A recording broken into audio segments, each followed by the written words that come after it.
Welcome back to Pick and Roll, everybody. I am EJ. This is Sean. We are Pick and Roll with Sean and EJ. Yes, sir. Welcome back to another episode. Sean, let's just get straight into it. We don't have a special guest this week. It's just us. So let's just get straight into it. Just like the old days. So, our top 5 NBA power rankings. Sean, I'll go first since I'm hosting today. It is going to be number 5 is going to be the Denver Nuggets. I'm going to say that because they have been winning lately. They just won against who did they win against? OKC? No, the Spurs without Wemby. Jamal Murray had 39 points, had 30 of his 39 points in the second half. Jokic also had, I believe, 23, close to triple-double, 23, 10, and 9 or something like that. But overall, a very good win for the Nuggets. I think their playoff push into the playoffs is going to be very detrimental to them, especially because with a tough West, a tough NBA season this season as well. Number 4, I'm going to go with the Pistons.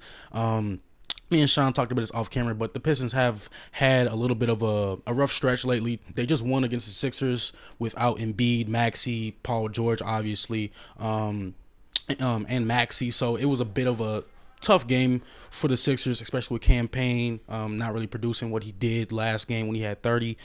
So I'm putting the Pistons. I'm putting the Celtics number 3. The Celtics with Tatum back. Looking scary. Right, with Brown already averaging almost 30, with Derek White being a key role player for the Celtics. The Celtics are a top 5. I'm not going to lie, top 3, top 2, top 1 in the East. It doesn't matter, but the Celtics are a detrimental piece in the Eastern Conference and also in the NBA. So that's my number 3. My number 2, I'm going to go with the Thunder.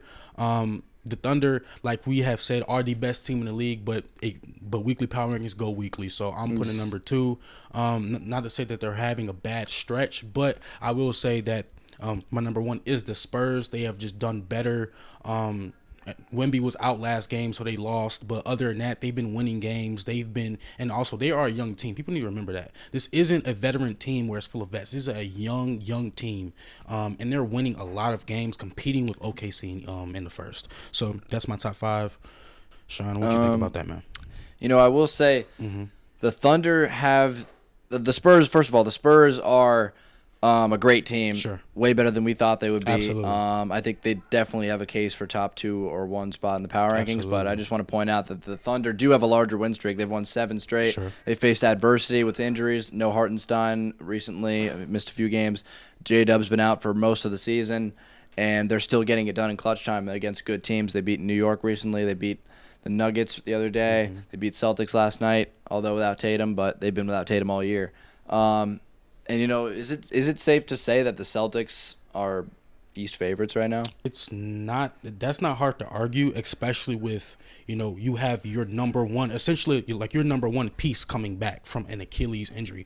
Now, you know what I'm saying? Like we've all, like, and we both of us were optimistic about Tatum coming back, but it's not. I think that's fair to say the Celtics are definitely top in the East. I think they could be better than the Pistons for sure. I think they currently are, honestly, if we're being honest. Tatum coming back really gives this team momentum. Absolutely. And you can just see it all around. That this team is excited. They think they have a chance. They're treating every game very seriously. Oh, yeah. It's going to be fun come playoff time. Could be scary for everybody else, though. Absolutely. My top 5 power rankings this week. Number 5, I got the Detroit Pistons. They've had a rough stretch recently, but overall in the season, they're the 1 seed. Haven't let up on that. I like them. They're good. They could make it past the first or second round for sure, at least. Number 4, I got the Celtics. They've been pretty hot. Just got Tatum back. JB still producing. Yeah. They just lost Vooch, but I don't think they need him too much. I like this team a lot. Neemias Queta's a dog. And the Celtics are honestly just a great organization, the way they develop their young talent, and just other random guys they signed. It's just a great culture. It's what a lot of teams should look and try to replicate. Number 3, the Denver Nuggets. They've also had a little ups and downs this season, mostly because of injuries. But I still think this team has a chance of beating anybody in the playoffs. Sure. I mean, anybody. And they're still getting it done right now. Top 5 in a loaded West. I love the Nuggets, and they have Jokic, and that's really all you need to know. As long as you have Jokic, you can do anything. Yeah, that's fair. And Murray has been producing at an all-star level. He finally got his first all-star game. Finally. And he's been playing like playoff Murray before the playoffs, which is something we have not seen. Like this year with Murray reminds me of Bubble Murray. Like, this reminds me of 2020 in the playoffs. Yeah. Where, you know what I'm saying, he was doing crazy layups, averaging 30 in the playoffs. Like, this is the Jamal Murray that we have wanted to see, you know, and we've seen flashes of that over the years, and now he finally gets to show that. So that's very good for the Nuggets. He stepped up, and he's, you know, they needed him to do this because if you start playing like that, that scoring load really changes the game, and you don't want to have to adjust to that new level in the playoffs. Now he's been staying the course all season, so they know how to perform. Everybody knows what to do when he's scoring those high numbers. Also, absolutely. So 100%. Good to see that consistency. Hopefully he keeps it up. And then number 2 in my power rankings, I got the Spurs. They've been hot for the last 2 months now. They've been amazing all season, really. Yeah, they have Wembanyama, first of all, who just changes the game just by standing there, just by being there. It's crazy. Like completely just clogs up the paint, no chance. Teams are scared to take layups, and the young guys are already looking like NBA ready, bro. Yeah, for sure. Like Dylan Harper is younger than me, younger than you. Exactly. And he already looks like he's a 3-year vet. Like, great defense. I agree. He perfect cutter. He has a nice layup package. He knows he's a basketball player. He's a full all-around basketball player. He doesn't tailor to a specific stardom or you know, he's not trying to be flashy and lead the rookie race. He's trying to play basketball. He's trying to help.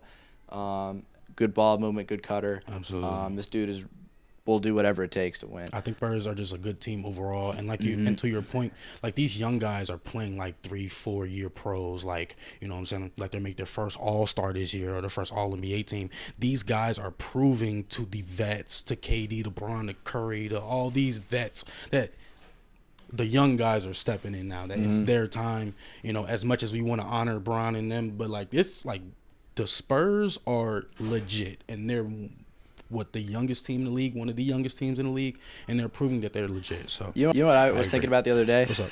Is that the Spurs have had a top 3 pick in the last 3 drafts. Wemby, Stephon Castle, and Dylan Harper, and right? then Dylan Harper. Yeah. And so that's crazy to me. How do I they mean, get even better and more prospects after Wembanyama? That's crazy. Look at the legacy of the Spurs. They got David Robinson in the 80s. They got Tim Duncan in the 90s. Tony Parker, Manu Ginobili in the 2000s.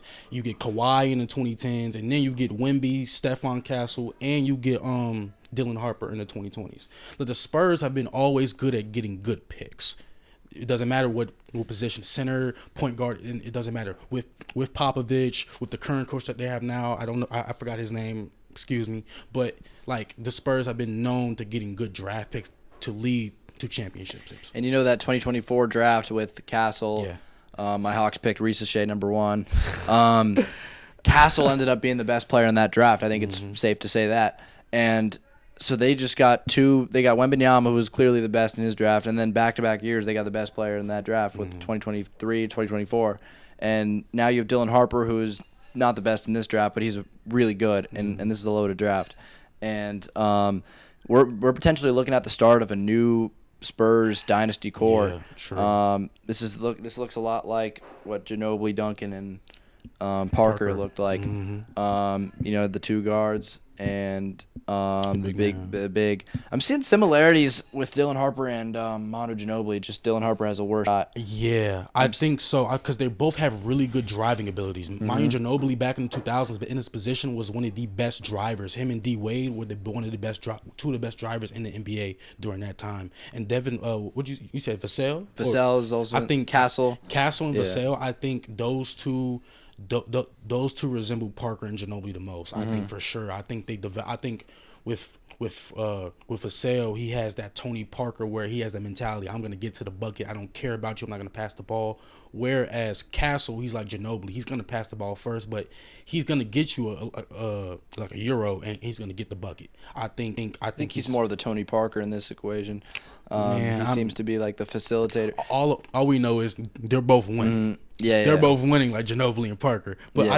I do get what you're saying though for 100%. And also Dylan Harper and Manu are both lefties.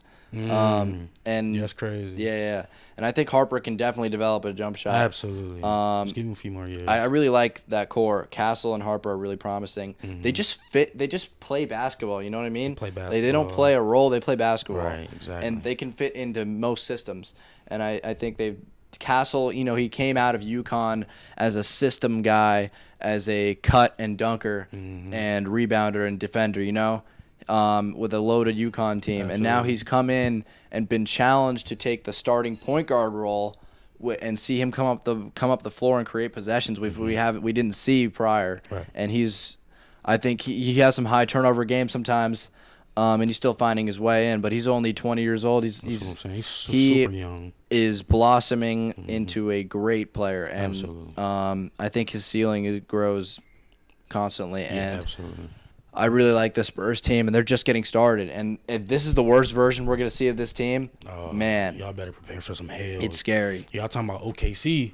Man, y'all better get that 7'6" Frenchman out, y'all. Man, y'all better watch out, man. He is going to dunk on your ass, man. Watch. For real. And before I finish my power rankings, Go ahead.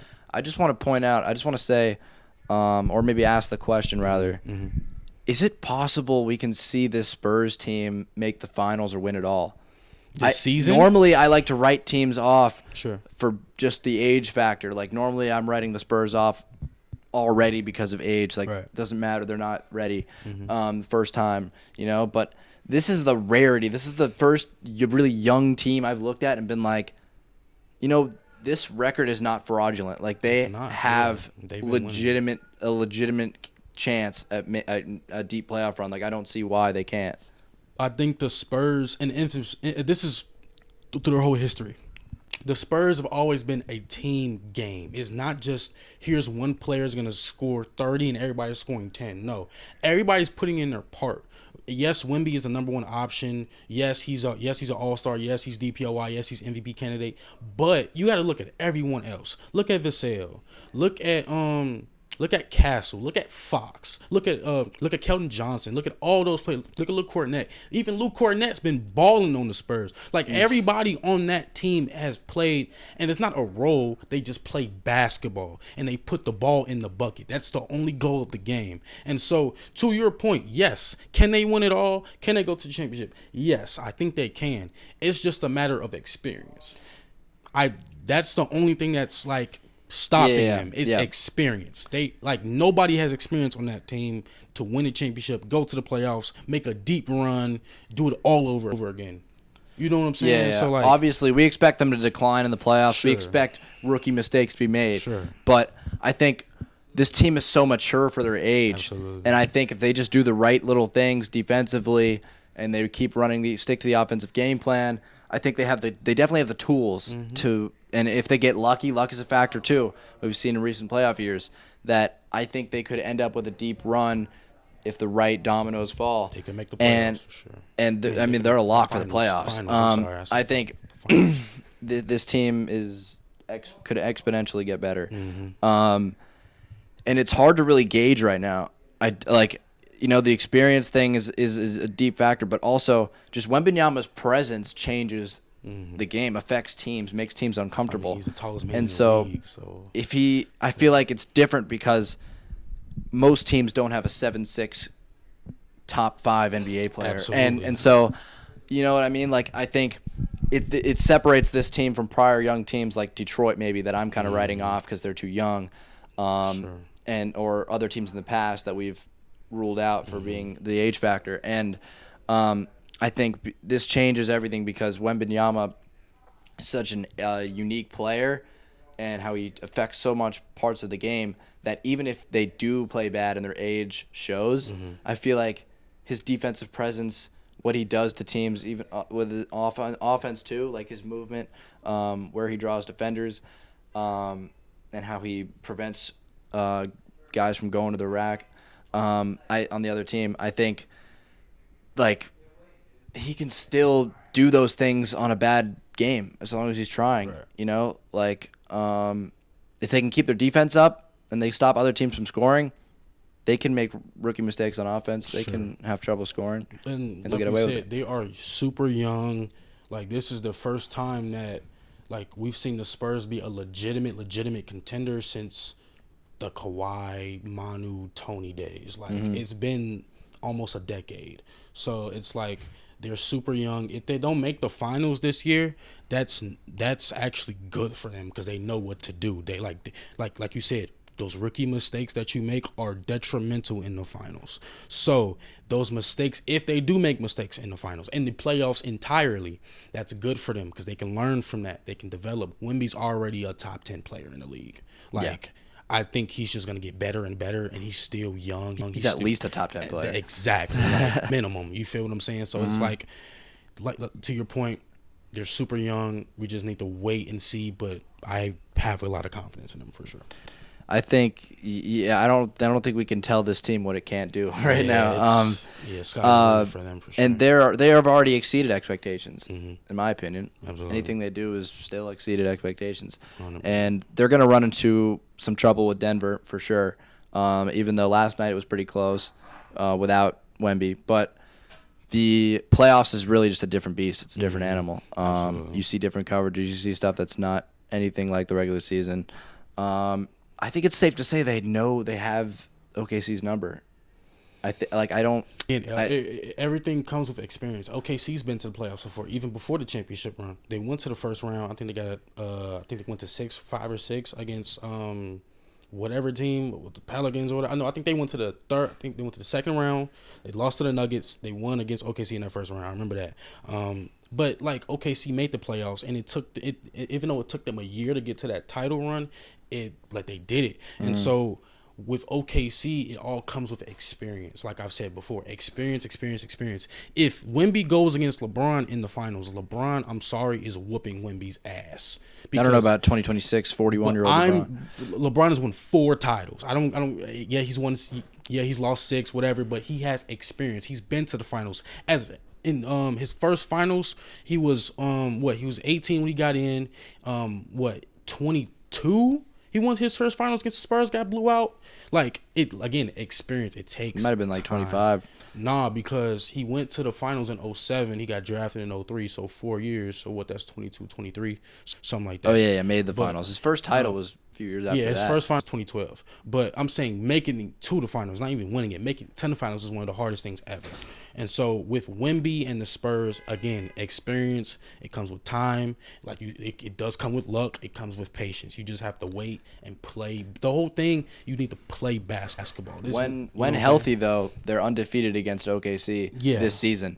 And I think that's pretty much, if history repeats itself, I think that's pretty much a sign that, hey, we understand how to beat this team. Mm-hmm. We have their number. Absolutely. They don't want to see us. And I think OKC knows that, and I don't think they're trying to play the Spurs, and I don't think they will unless they meet in the conference finals, maybe second round, because it's looking like they're going to finish the 1 and 2 seed. Right. Yeah, so Denver, on the other hand, could be problematic for San Antonio, but other than that, I don't know who they can't beat. That's true. I don't see anybody in the East beating San Antonio, especially even like Detroit. I would probably put Boston over Detroit in terms of beating San Antonio, just because they're a better matchup. Just because you have 2 just scorers and you have really good role players. The Spurs own the Pistons right now. Same thing. They absolutely shut down Durant and Cade the other night. Same thing I feel like with Cleveland. If everybody's healthy, Mobley, Allen, Harden, that would be interesting to see. I think, you know what I'm saying. So I think those 2 teams in the East could make it, but other than that, nobody else in the East, even the Pistons, could even whoop their ass. East doesn't really matter who can beat the Spurs in the East right now. We gotta even see if they make the finals. Yeah, true. Yeah. So let's get into our next segment. Good, bad, and ugly. So good, bad, and ugly is when me and Sean, this episode, we're gonna say one good, explain. We're gonna say a bad, which is not good, not the worst, which is average, whatever, but still bad enough to say it. And we're gonna explain why as well. And then ugly equals the worst thing that happened this week that you want to talk about and explain why. So since I'm hosting, I'll go first. For my good, I'm gonna go with the Boston Celtics. Okay. I'm gonna say the Boston Celtics because Let's celebrate there. And that's our next segment. But anyway, the Celtics have proved that, and I'm not gonna lie. After Tatum got injured in the playoffs last season, I thought the Celtics were shitters. I thought the Celtics weren't even gonna make top 10, top 5, hell, even top 15, whatever the case may be. A lot of people are looking at this as a potential tank year, maybe get a draft year. pick. That's what I thought. Right, I thought Jaylen Brown was gonna have a, I thought Jaylen Brown, nevertheless, if it was a good season or a bad season, I thought he was gonna go crazy this season just because he's the only scorer. So did you think they were gonna do something like Indiana's doing right now? Yeah, I thought it was gonna be like a Pascal Siakam, where he's just getting the ball, whatever. He make All-Star, he makes All-NBA, he gets paid next season. You do your thing. But no, Jaylen Brown has proved that he can be a number one option on the team. And honestly, if I'm really thinking about it, Jaylen Brown could win you a championship with a team surrounded by him. You've seen he can average 30 with good players. 100%. You know what I'm saying? And they're a top 5 team, not just in the East, but I feel like in the whole NBA. They are a top 5 team, especially with JT coming back. You know what I'm saying? JT has slowly getting his points up, getting his minutes up, making sure that his knee is feeling great. Jaylen Brown's been balling. So that's my good. I think, like I said, I think they're top 5 in the NBA, top 5 in the East. And Tatum's just the cherry on top. That's what I'm saying. So like, especially when it comes to playoffs, Tatum is gonna blow. Like, he's going to go crazy in the playoffs, especially when they're fully healthy. If Tatum's feeling it, he can drop a 50 ball at any moment in time. That's my good.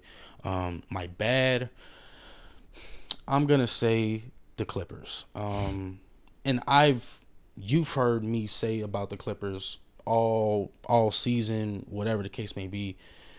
The Clippers are not. I think they're. Why are you giving them bad, man? They're on a good win streak. Kawhi's putting up crazy. You should let me explain. You gotta let me. They're doing the impossible. No one's ever had a comeback like this before. From 6-21. But you gotta let me explain, because it's not even about the record.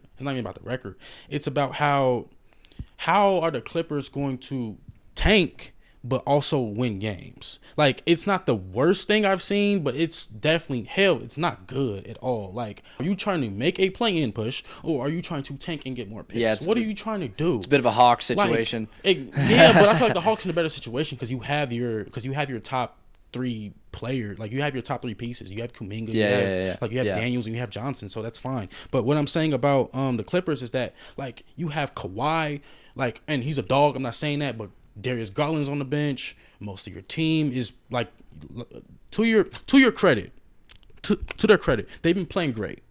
I think so. Like, yeah, they went from 6-21 to 33-31. That's the first team. Matherin is the second option now. Absolutely. That Garland came back. I just think the Clippers need to find a foundation in what they're trying to do long term. I'm not saying right now. Right now they're doing great. I have no comment on them right now. Yeah, but this team is not winning at all. This team's not making playoffs. Hell no. I just think they need to focus on their direction. What are they going to do? Yeah. Because at the end of the day, like, your goal is to win championships for your team. And if Steve Ballmer can't do that, you need to pack your fucking bags, buddy. What the fuck are you doing? We were talking about that the other week. Yeah, how this team's directionless. And so my ugly, the worst. I'm going to go with the Sacramento Kings. They fucking suck. They are the worst team in the league. Like, Doug Christie, what are you doing, bro? Like, first of all, you trade for Levine and DeRozan, and you thought that was going to work? Look what happened in Chicago. You needed a facilitator for you to win games, and when he got injured, that's not the same thing. When Lonzo got injured, they became shitters. So then you decide, okay, I'm going to just go to a whole nother team. I'm going to go to another conference and see if it works. Y'all have lost 51 games this season with Levine, DeRozan, and Westbrook. And Westbrook has been your number one option for most of the season. And he's posting 15, 8, and 8. And he's mostly been coming off the bench. I think a few months ago he just got the starting job, but he was on the bench. You know what I'm saying? You put Dennis Schroeder over him, and look at him now. He's balling with Cleveland. So what are y'all talking about? It's funny to me how this whole tanking project in Sacramento was all by accident. Literally. It's like, yeah. Our plan was to tank the entire time. No. Y'all tried to contend. Y'all tried to get Debo, and y'all tried to get Levine. And then when y'all saw, Westbrook on the market, he finna, Westbrook, listen, as much as I love Russ, I've been talking good about Russ all season. He's not look, this is not 2017 Russ. This is not Houston Russ. Hell, this ain't even the Wizards Russ. No. This is Lakers Russ. This is Clippers Russ. No, we not like as much as we love Russ. He's not putting up 27, 10, and 10 every season, right? He is in his mid to late 30s. He's older now. The Kings are bad. They're the worst team in the league. It's just weird how many vets they have. It's so Sabonis, DeRozan, Levine. And they tried to trade Sabonis, and they couldn't do it. He has no value. And they just traded their one young piece, Keon Ellis, for DeAndre Hunter. And he's balling. He's balling. Ellis is balling now. But that's my good, bad, ugly of the week. Good. My good was Celtics. Bad was the Clippers. My ugly was the Kings. Sean, what you think about that? I can get behind that. I think you could probably put the Kings at the ugly every week. Yeah, it's looking really If you can't bad think of an ugly, Kings will bail you out. No, yeah. 100%. It is expected that they'll probably make a full sweep of all the vets in the offseason. They'll probably trade them all. Kind of waited too long. Now they don't really have much value. If they haven't worsened their value. Yeah, absolutely. Russ, it's good to see him back in the league. I'm glad the Kings took him. He's my favorite player, so love to see it. They're probably going to add him to an extension in the offseason. Hopefully. It still doesn't make much sense to have a veteran like that on this team that's like now they're trying to rebuild out of necessity. Sean, you know what I think, and I just thought about this last night because I was thinking about my list. I don't think Russ is trying to win a championship no more. I just think he's just trying to play. I think he's just trying to get, Yeah, he might have. Like he just trying to. I think he's just trying to play. I think he's just trying to play basketball. Like, of course, like Russ is like he's the definition of like intensity. Like he's going to play as hard as he can. I think he's just happy to play basketball. Yeah, he's just happy to play. He's just happy to still move. He's just happy to still be with the with the other vets. I think he may have come to terms with that. Yeah, I mean it's not like a CB3 situation where he's just going from team to team to team to team to team. Like I think he's just trying to play basketball. He seems happy there for me. It seems cool.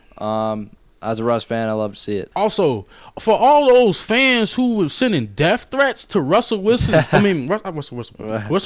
family over the Kings, y'all are fucking crazy. What the fuck is wrong with y'all, bro? Y'all sending death threats to his wife and kids? It's never that serious. Y'all, wow. It's the Sacramento Kings. When have on this show we've ever talked serious about the Sacramento Kings?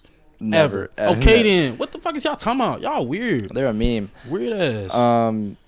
Yeah, let's. My good, bad, and ugly. Yeah. My good, I'm going to go with the Miami Heat. They're on a 6-game win streak right now. And they just secured the 6th seed. Bam scored 83 the other day. Like, what?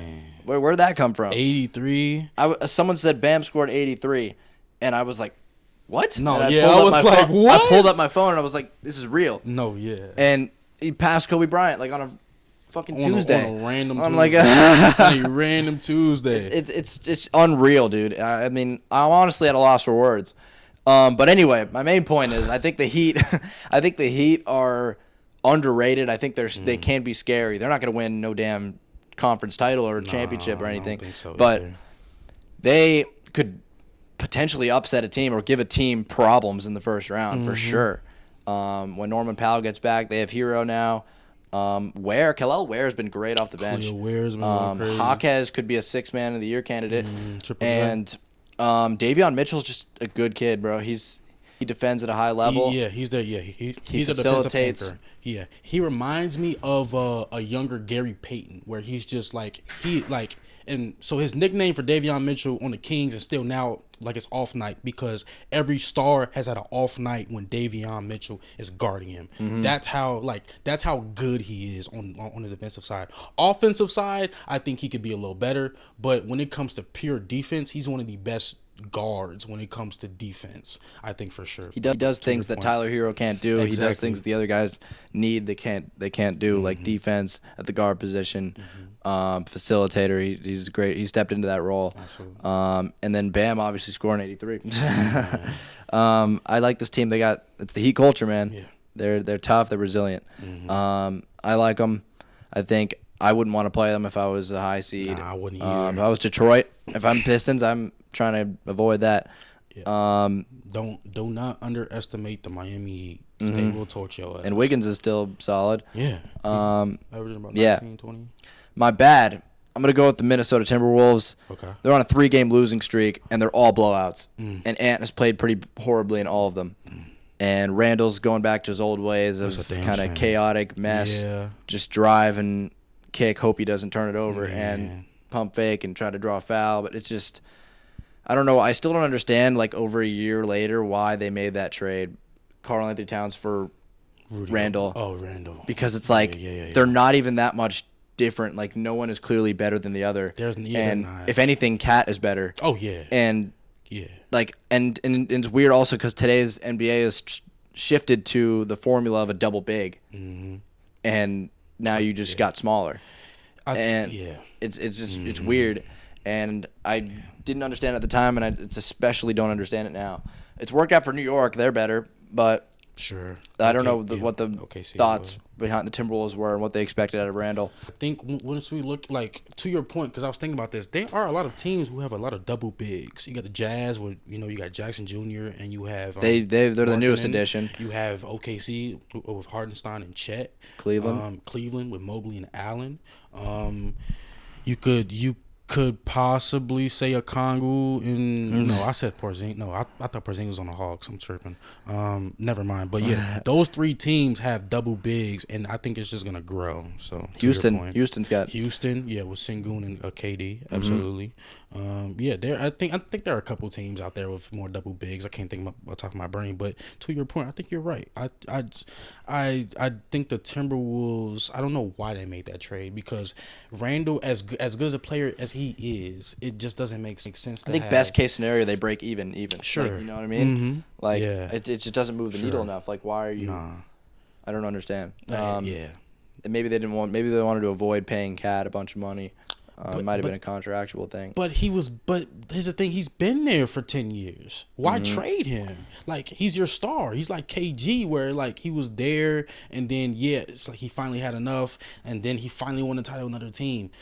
I think Cat's trying to do the same thing, but I also think, like, Cat could have just stayed on the Timberwolves. And especially how they ended up in the same place they were, the conference finals back-to-back years, and they lost to OKC both times. Man. So that was weird. And by the way, for the 3-game losing streak, these are the teams they've played. Okay. Let me know. The Magic. Oh shit. Who have been struggling all year. Sure. They've gotten hot recently as of late. Recently. I'll give them that. Yeah. Still missing Wagner though. Yeah. And they lost to the Clippers and the Lakers. And even you beat the Lakers in the playoffs pretty easily last year too. Losing to the Clippers is just, oh god, that's weird.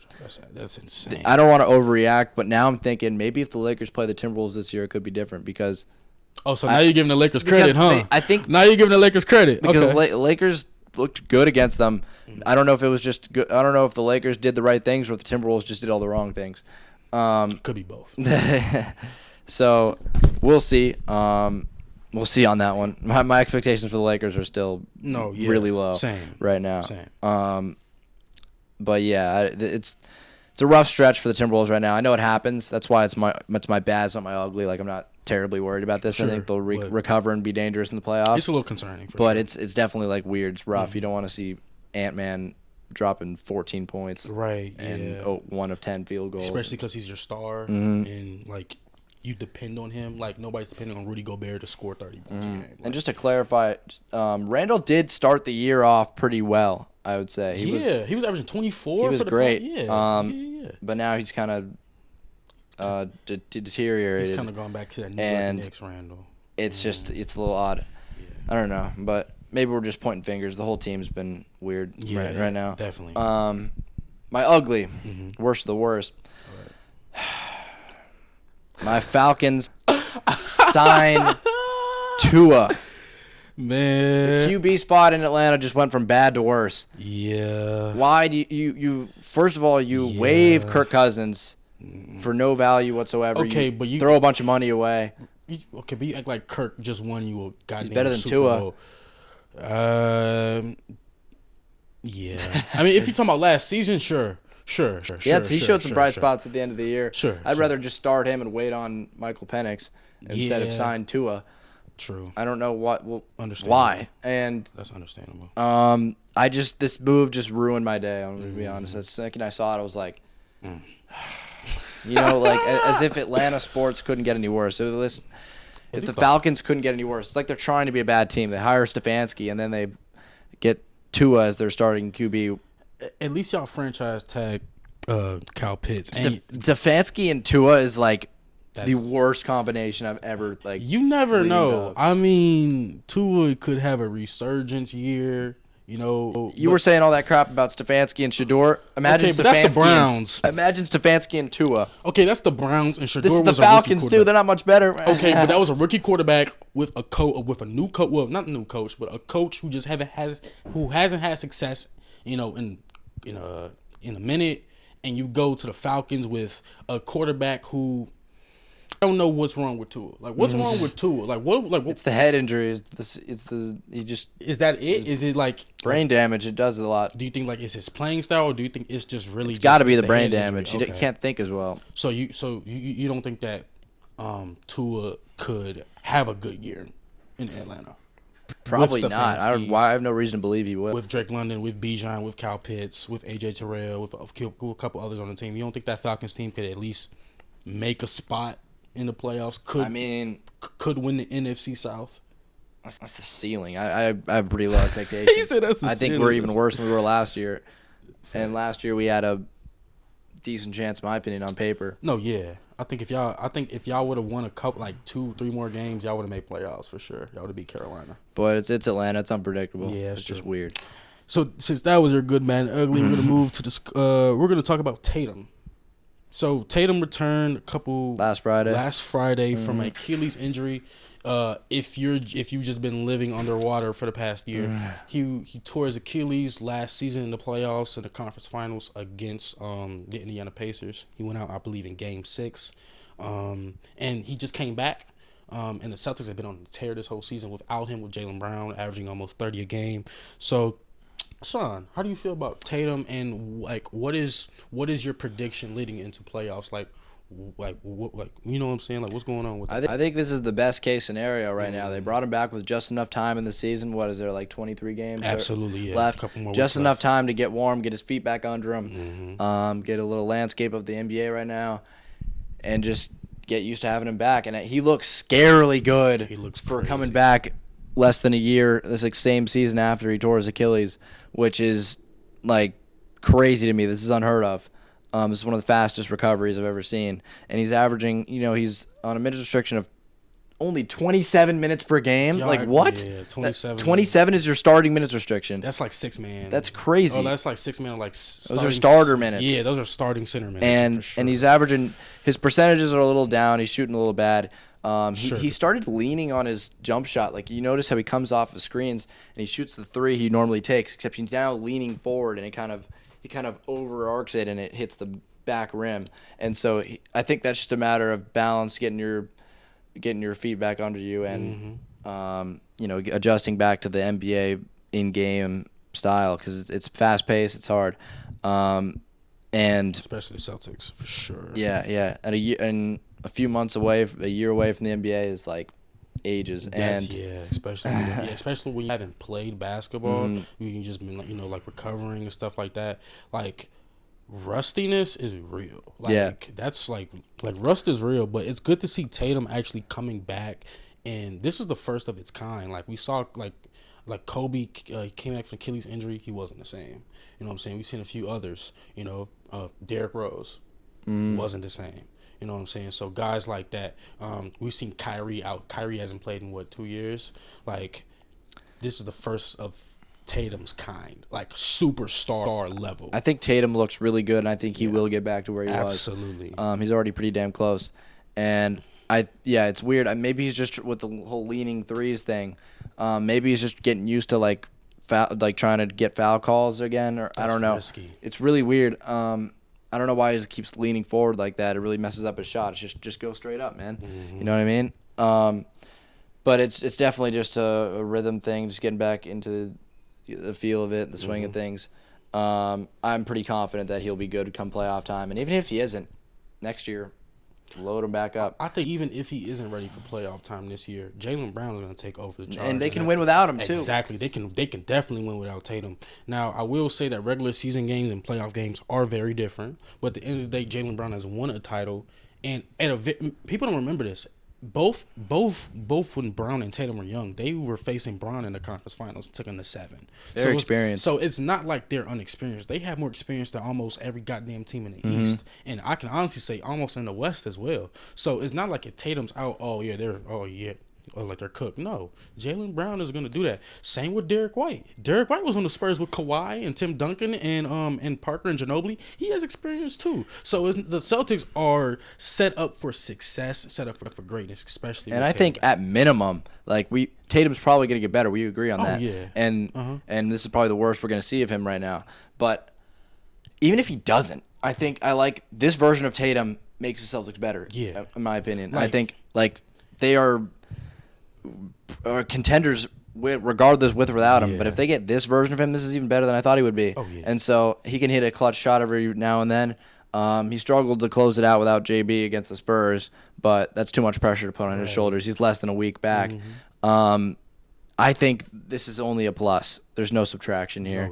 Oh, yeah. They remember how to play with him. He's been with the team. They've maintained chemistry. Just a great organization all around. I really like how they've handled this, and they've kept the return out of the media. So there was no expectation. I would say, Sean. Actually, let me ask you a question, a bonus question, real quick. Okay, do you think Tatum is the second option compared to being the first option, coming back from Achilles, Brown averaging almost 30, being possibly being a first-team All-NBA star this season?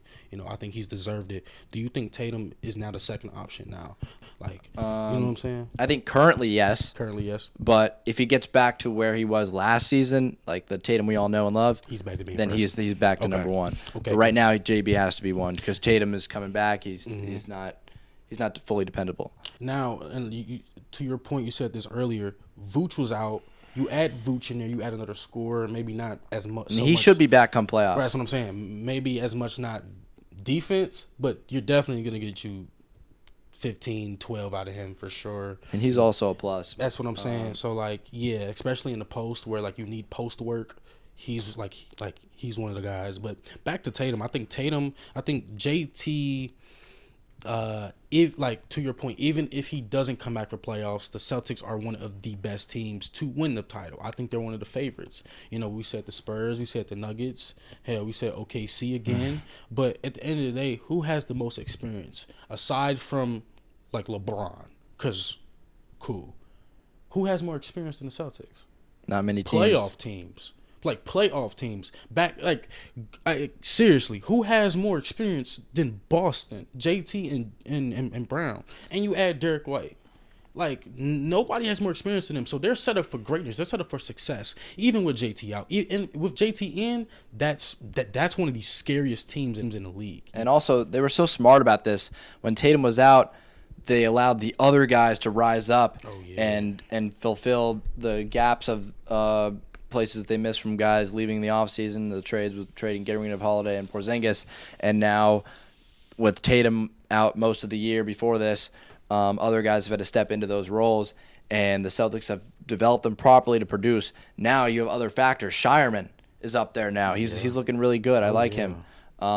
We all know who he is now. Hugo Gonzalez is solid. Jordan Walsh has stepped up into some bench minutes. Neemias Queta is now the starting center. So perfectly executed, you can't even dream of this. This is some OKC stuff. Man, who was their coach? No, it's Joe Mazzulla, right? Joe Mazzulla, yeah, and he's great. Yeah, Joe Mazzulla has coached this team. Going back, to Ime Udoka, and the whole controversy with that after the season's done. Joe Mazzulla stepped up and said, "I'm not playing no bullshit games. We're gonna win games. I'm gonna coach." You know what I'm saying? He didn't know JT was gonna get injured. He adjusted, and guess what they're doing now? Without JT, Jaylen Brown stepped up. Jaylen Brown got more shots. Jaylen Brown got more opportunities. Derek White got more opportunities. Neemias Queta, the other role players you're talking about, got more opportunities, got more plays, and now they're showing up. So now, like you said, people know their name now. People know. At the first half of the season, Celtics were 5 and 6 seed, better than we expected for sure, especially with Tatum being the first option. Being now with Brown and White scoring and, adding Vuk and all those role players getting minutes and getting opportunities. Now they're up to the second seed right now, just below Detroit. You know what I'm saying? And they could finish with the one for all we know. Absolutely, especially like experience is key. Experience is key, and like I've said before, JT and Jay Brown definitely have experience. So and you know who else has stepped up? Yeah. Ron Harper Jr., Dylan Harper's brother. Yeah. He had a great game last night against OKC, and he's now getting minutes and included in the rotation, and he keeps getting better. Oh yeah. I really like the player development in Boston. It's just phenomenal. It does remind me of OKC. You know what I'm saying? Shea being there and just him developing over the years to become this this MVP superstar that we see now. Like, this is what Boston's going to be doing, and this is what Boston's have been doing, both with JT and Brown. So it's just good to see that. Especially, no one expected them to contend this year. Yeah. And so I think Joe Mazzulla, you got to throw him in the Coach of the Year conversations. Yeah. Jaylen Brown, I've already said, should be in the MVP conversations. He is. This is a great organization we're witnessing.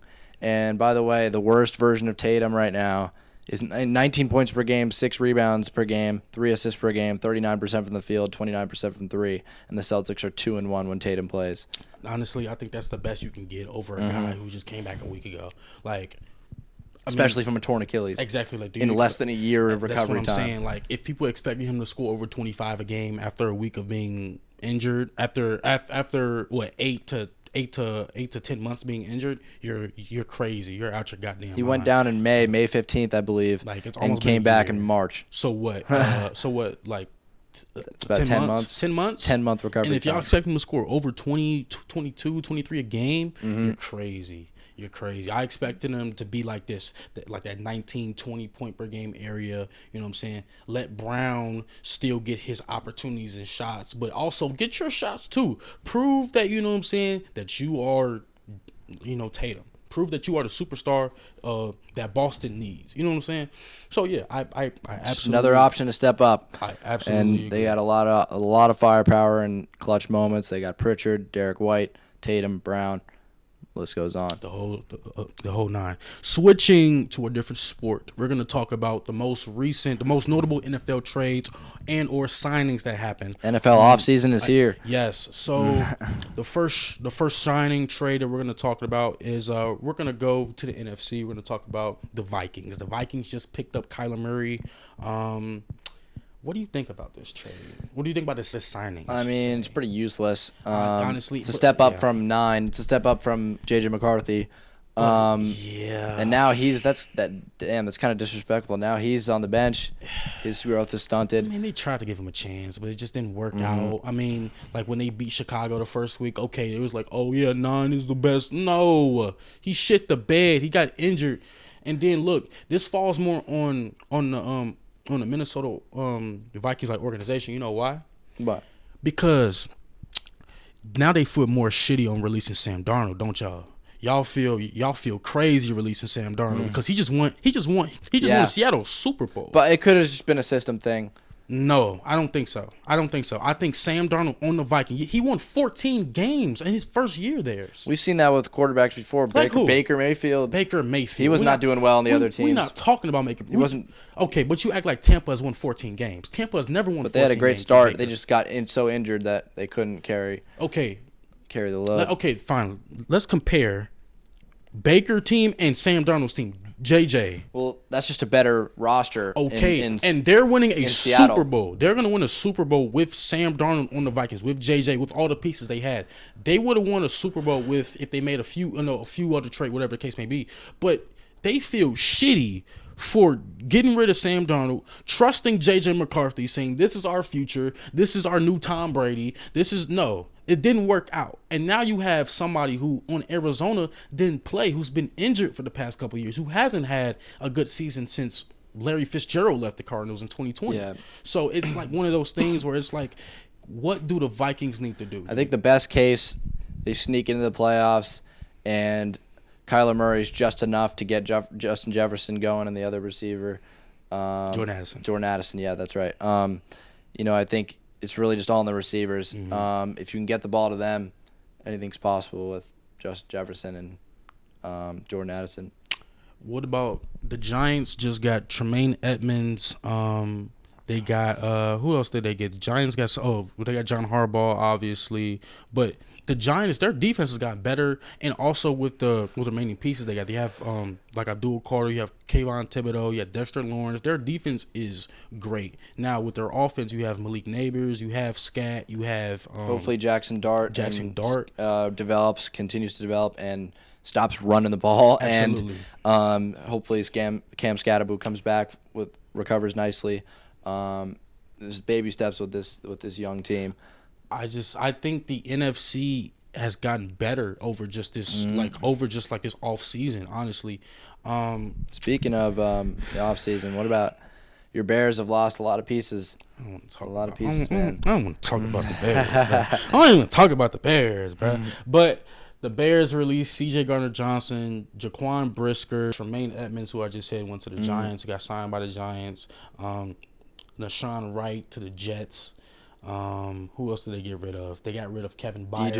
DJ Moore, Kevin Byard, DJ Moore to the Bills, Kevin Byard to the Patriots. But we did get Khalif Raymond from the Lions, and we also did get Devin Bush from the Browns, who will go good with TJ Edwards. Do I think the Bears got better? I don't know. Like, I feel like last season was I won't say last season was a fluke, because we did beat good teams, but at the same time, it's like, who expected the Bears to win 11-6? I think at the minimum you just stayed pat. Yeah, right now. I think. Well, here's the thing. I don't know, because at the same time, Caleb Williams, like, our defense did carry damn near half our season, and I do think that our offense has gotten better. I think with Luther Burden becoming an essential piece to the Bears offense, I think the Bears will get much better offensively. Defensively, I'm a little worried because Montez Sweat, he did give you 7.5 sacks towards the second half of the season, and Nashawn Wright, who was the leader in picks leader in takeaways whole season, and Kevin Byard being the leader in interceptions. I just don't know how they can go back from last season, like how they can come back from last season, but I'm here for it, man. I really am here for it. Other trades. What do you think was which one stood out most to you? Which one is your big winner? See, I'm gonna say. What's the biggest move in your eyes? The biggest move, I'm gonna say, is it could be a signing trade. Kevin Byard to the Patriots. You pair Gonzalez with Byard. You have a ball hawk, and you have someone who's coverage, but also he can intercept. Christian Gonzalez, I think, is the best cornerback in the league by far. But I think Kevin Byard is definitely Gonzalez is a cornerback. Byard is a safety. I keep getting that wrong. Yeah. But still, like, that secondary is elite now. You got a good first unit. That's and second what I'm unit. saying. Yeah. The one thing that does concern me about New England is their offense. Like, we saw that basically. Defense wasn't a problem. No, their defense wasn't a problem at all. Gonzo, and now you have Byard. That defense is solidified top 5. You know what I'm saying? Their offense is just shitty. Like Drake May, you got rid of Diggs. Who you got? You got Keyshawn Booty. Like, that's you look at the Super Bowl. That was defensive game, man. That was a shit show. That was low scoring. Like Gonzalez damn near saved the game for you guys. Like, that's how bad you guys are. But back to my point, I think the Patriots, their defense is solidified top 5 in the whole NFL now. Just with Gonzo and Byard and other pieces. But I also will say the Giants. You already have enough young guys on defense. Then you pick up Tremaine Edmonds, who's a great pickup. Was a great pickup for the Bears. And then you get John Harbaugh, who is a Super Bowl winning quarterback. You have a young core on offense. Neighbors was out almost all the season, so you had Wan'Dale Robinson. You had Darius Slayton as your 1 and 2. With Neighbors back, we saw Neighbors the first couple weeks of the season. He was balling. With Russ and Jameis Winston and Dart. So I think that this Giants team can. I won't say make a run, hell no, but I think they can definitely, I think they can have a good regular season. Hopefully win the NFC East as well. For sure, 100%. Something that stood out to me, Mm-hmm. speaking of defense, was the Chiefs losing or trading Trent McDuffie to the Rams for a 2026 first-round pick, a fifth-round pick, and a sixth-round pick. Man, I saw that. Bro. That's a big, big move. We're talking about the Rams, a team that many people had going to the Super Bowl, including myself, if not winning it all. Right. Getting one of the best cornerbacks in the league. And he got traded to the Rams. Yeah, and defense was something they needed to pick up. Yeah. And now they've done that. So maybe now with Trent McDuffie, maybe they're not losing to the Bears. You know? Yeah, true. And I think the defense just got. I mean, it's just one guy, but like, Sure. I think it does a lot. It definitely does a lot, especially for their defense. And because then instantly now they have an answer for the wide receiver one on any team they're going against. Absolutely. And so this was huge. And another aspect of this Yeah. is now the Chiefs get draft capital, and they have the option to contend and get Mahomes back. Because Mahomes was to come back, and then the Chiefs just signed Kenneth Walker. So you don't and Travis Kelce comes back, so this team thinks that they have a chance. They're trying to do a Celtics type of move, and you got to think though, like Mahomes is the Tatum in this scenario. They are in the NFC. They are in the AFC, which is I consider weaker than the NFC as of right now. So could they sneak playoffs? Could they make a chance? Sure. Let's be careful not to overreact to this. Sure, no. Because shut up. This team, all they did was add Kenneth Walker to the 2026 Chiefs. Super Bowl, or the 2025 Chiefs. Super Bowl MVP. Yeah. Kenneth Walker. Let's get that straight. And whatever draft pick they get. But it's just this team is clearly past its prime with Mahomes and Kelce. You know, like this stuff is good, but like, was this team even a winning formula to begin with? Like, I don't think so. You know, so like it might just be wasted assets.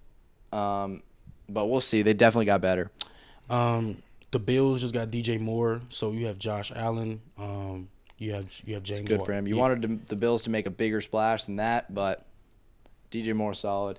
You know, like Keon Coleman with DJ Moore. I think with DJ Moore being there, of course, like the wide receiver one, Keon Coleman being a wide receiver two. You know, having a vet wide receiver who just came off a decent season, honestly, with the Bears. You know, I wouldn't say like it was 1,000 yards worthy, but he had a decent season. He dealt with injuries, whatever the case may be. But, you know, for the Bills, this can't be it for the offseason. No, absolutely not. You need to be else. hunting aggressively. Yeah, because you need can't a run tight this end. back. You can't run this back. You need to give Josh Allen. You need to finally give Josh Allen more receiving help, more catchers. You need to high power this offense.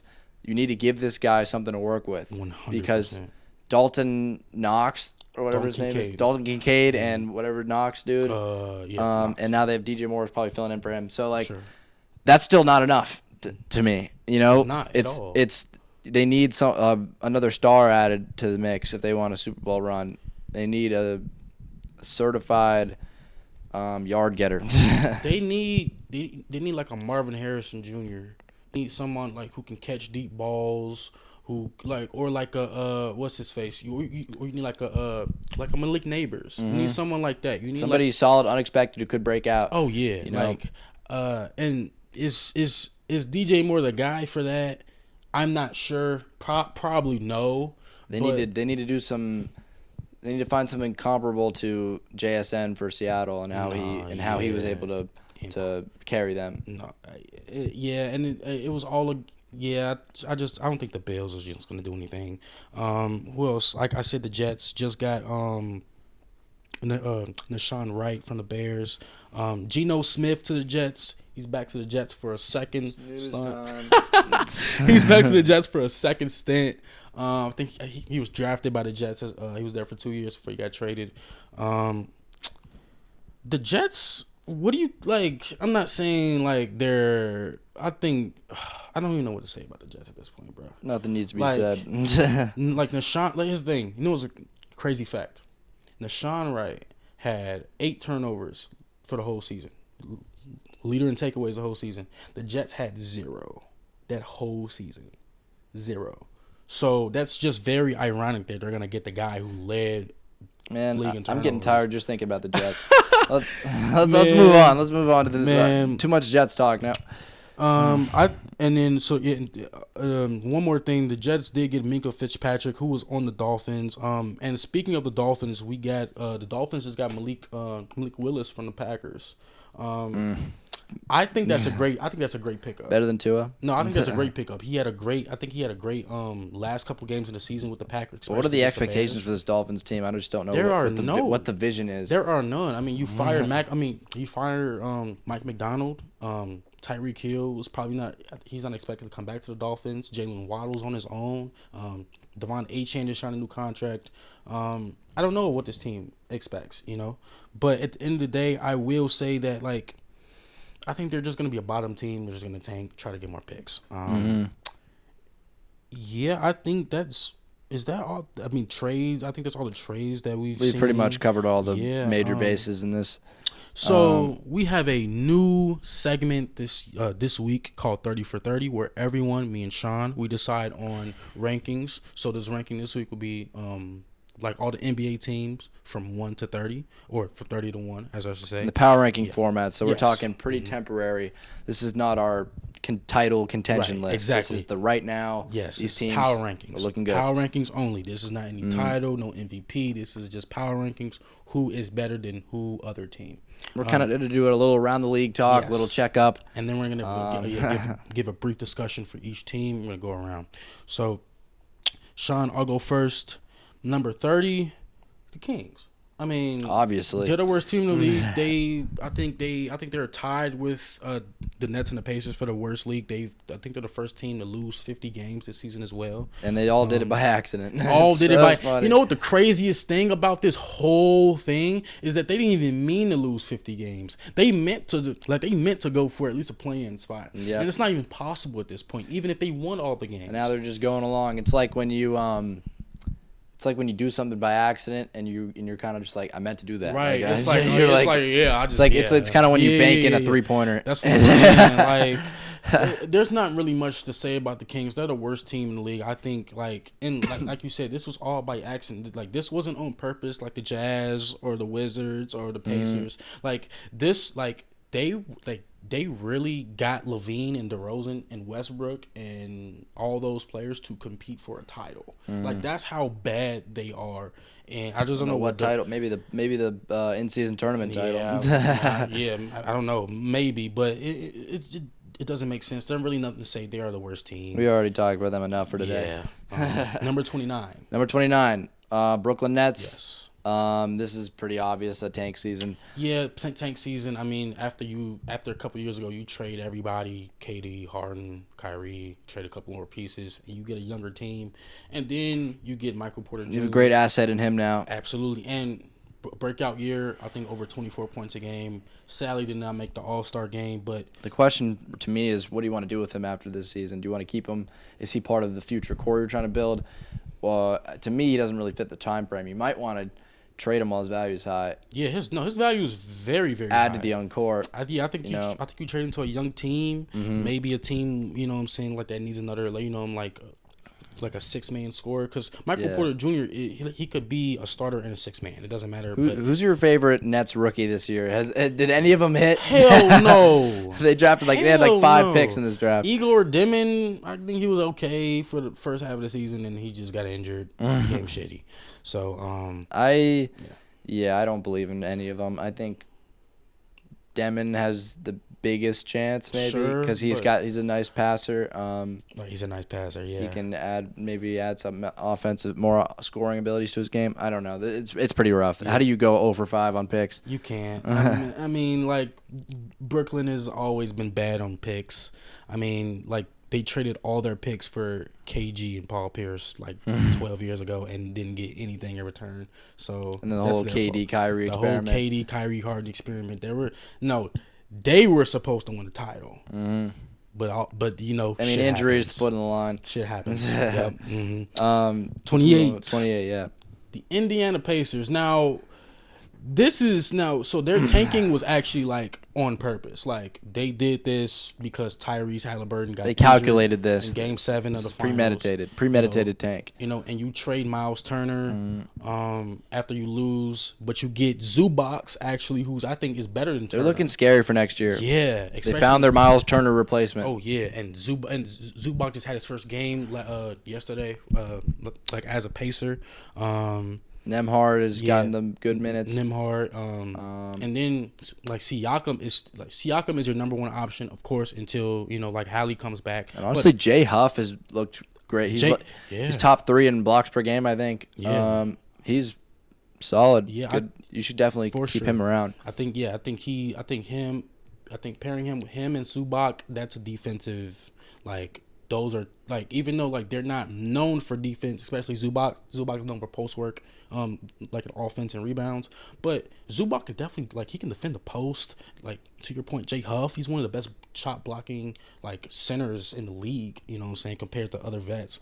So yeah, the Pacers, as low as they are, they have possibly the best future. Number 27. 27, we have the Washington Wizards. That's Not much can be said. This is also another tank season. Yeah. But unexpectedly, next season they've kind of turned the page pretty quickly and got those AD trades, Trae Young and AD you bring in.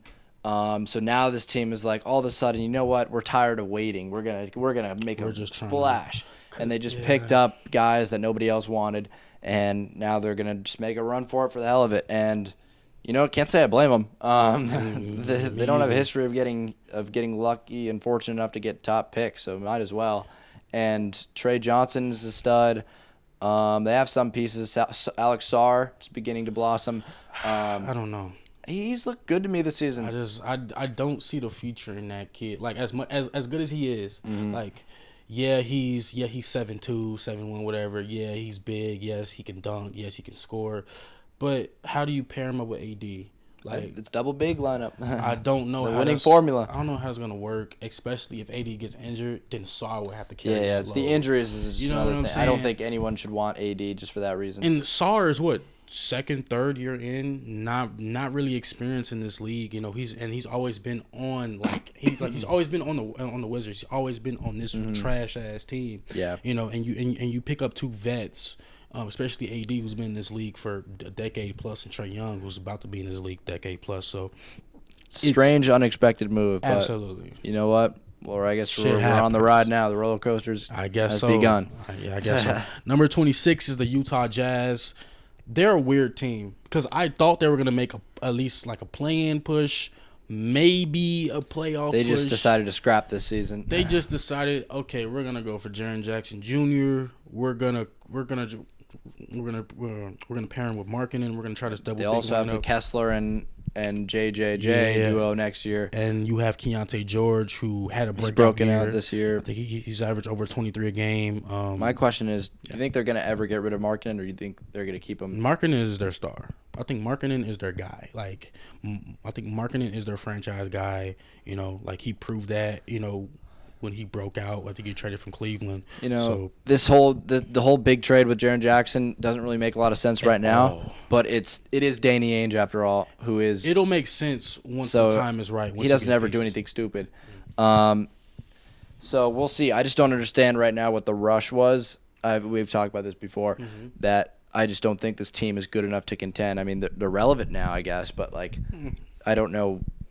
What they're not winning at all. I don't know what that move was all about. I think they kind of rushed the process. Yeah. And they sit out their players purposely just to tank, which I think is fucked up. But at the same time, now they're trying to get a high pick. Now it's like, hey, we're trying to get picks. We're trying to lose. So they're gonna build to the young talent. They have Ace Bailey. They're gonna get someone in this draft. We'll see. Because if they get Dibansto or if they get Boozer or one of these guys, the Jazz are a team that you should look out for. Number 25, Sean. Memphis Grizzlies. Yes. what do I even say about this team? You can't really say shit about this team. It's a shit show all around. And they waited too long to tank. Starting with the organization, starting with Ja, starting with you traded Desmond Bane, who arguably was your first or second option. JJJ wasn't producing. Well, they weren't going to win with that. They should have blown that team up a long time ago. 2022 was their best option. 23 was their best. I would have blown it up in 2023 offseason. You know what? I agree. Because at the same time, their chance was 2022, and they and they lost to the Warriors. So it's like, what do you even say? Like, Ja. I don't think Ja's coming back this season. Yeah, no. I think they're fully trying to tank. They're trying to sneak into the draft. He has no value, Sean. He has no value. It's like who's gonna pick him up, and then you have to take on his big ass contract, and then you got to find somebody else to trade to Memphis. And he's gonna want an extension, right? Who's worth as much as Ja, which nobody really is point guard wise. They're gonna try to trade. They're gonna try to trade him again and look at the market in the offseason. They've got some young pieces. Cam Spencer has been great. Scottie Pippen Jr. is good. He's a dog. They traded with the Jazz and got some young talent like Trey Hendrickson, or no, that's a football player. What's his name? Somebody Hendricks he used to be on the Jazz. And then they've got Walter Clayton Jr. now, who's also a rookie. So they have some young talent, and Ty Jerome too. It just doesn't make much sense. I don't think this is rebuilding talent. I really have not much to say. We've both addressed Zach Edey is their future. Yeah, I think at this point Zach Edey is our number one option. Zach Edey is Paul Gasol. And he plays probably 20 games a year. Yeah, so yeah. Number 24. Sadly, your Bulls. This team is they made an attempt to tank, which I'm proud of them for. You know what? I'm proud. The first 6 games, we were first in the East. We were championship contenders. We were. Yeah, you come on you came on the show and said that the Bulls have a chance at winning the East. Look, we are in March. After trading Kobe White, after trading a lot of people, Vucevic. Is it too late to say I told you so? Yeah. I think we got Sean, how many guards did we get? 7 or 8 guards? Who did we get? We got now you have Dillingham, Anthony Simons, Jaden Ivey, and you already had Josh Giddey. It's just so weird. Trey Jones. Very weird. You have Trey Jones already. You have so many guards. You need a big man. Patrick Williams ain't shit. He has, bro. Sean, he has a top 5 worst contract in the league. Hey, Nick Richards is looking good. Richards. Nick fucking Richards. Thanks. Matas Buzelis has dropped 41. He's our future right now. Him and Josh Giddey is our future. Maybe Rob Dillingham is getting more minutes. They're not giving him that much playing time. I'm surprised. He's not giving. It's also sad how Jaden Ivey is just a shell of himself after the injuries. Man, on the Pistons, everybody thought, oh yeah, he's a top 5 pick. They finally threw in the towel and gave up on him. I mean, but I guess the Pistons benefit off that. But back to the Bulls. The Bulls are shitters. Billy Donovan, what in the hell are you doing? This is worse than the Bulls of the late 2010s, bro. At least they're tanking. I'm proud of them for that. They should have done this a long time ago. They should have been tanking when Debo and Levine were still in the team. For real. If they can salvage a pick this year, maybe next year, that could be better. But damn, they really stunted their growth by not getting the right talent in the trade deadline. If we had got Giannis. If we had got that doesn't do. If we had got Jack, if we had got JJJ, that doesn't make sense. That doesn't make sense. But it's it gives us something to build off of. But they're not winning anything with that, so it's you need someone younger. Sure. Of course, you need we're not gonna win Cooper with that. Flag type of player. Of course, we're not gonna win with that right now. But you built you saw Ja and JJJ. They were. I don't know. This organization's been lost since Derrick Rose, pretty much. Fair enough. I will say that. Number 23, we got the New Orleans Pelicans. Oh yeah. Why are they winning all of a sudden? Why? It's tank season, everybody. Sadiq Bey. It is tank season. Sadiq Bey. The Pelicans are so funny, man. Queen. They're ruining the Hawks pick. The Hawks. We own the Hawks own the Pelicans pick, and the Pelicans were supposed to tank, and so we could get the one pick. They are tanking. They were supposed to get the 1 pick for us. Okay. And so now they're ruining it. But now they're the now they're starting to win, Okay, and Zion's all of a sudden playing 70 games, and Sadiq Bey, Right, DeJounte yeah. Murray comes back. Like, this is the You know, it's a longest- contract yeah. year for Zion, right? That's why he's playing.